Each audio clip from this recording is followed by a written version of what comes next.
Sir Henson, ito yung order mo na MK1. Ayan. Carbine MK1. Made in Taiwan. So, ito yung tatlong gas. 2.25 saka isang 0.36.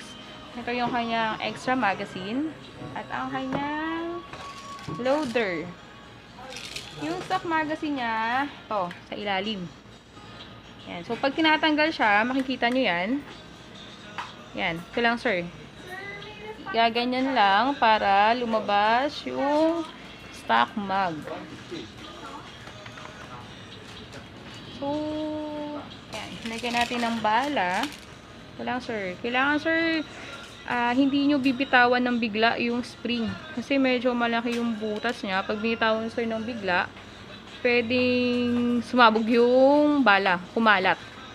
So, hawakan nyo siya ng maigi. At talagyan yung bibi dyan. Dahan-dahan mo siyang ibabalik. Hintang maglalagay tayo ng gas.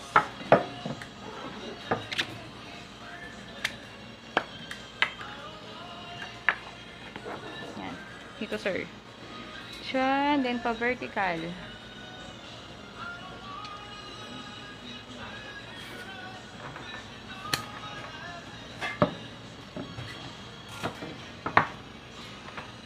Kasi ito, sir, ito yung lock niya eh. Ito yung lock ng kanyang trigger.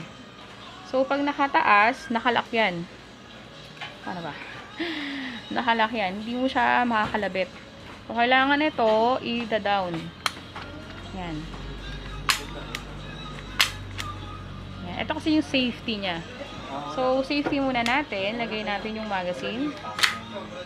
Nasa yung magazine. Saka natin siya. Lagi sa pa nagkahawak tayo, lagi yung trigger, finger out. For safety. Tapos, unlock na natin. Para matry natin siyang i-tutok. Okay? Kita ba? Ayan. Yun yung target.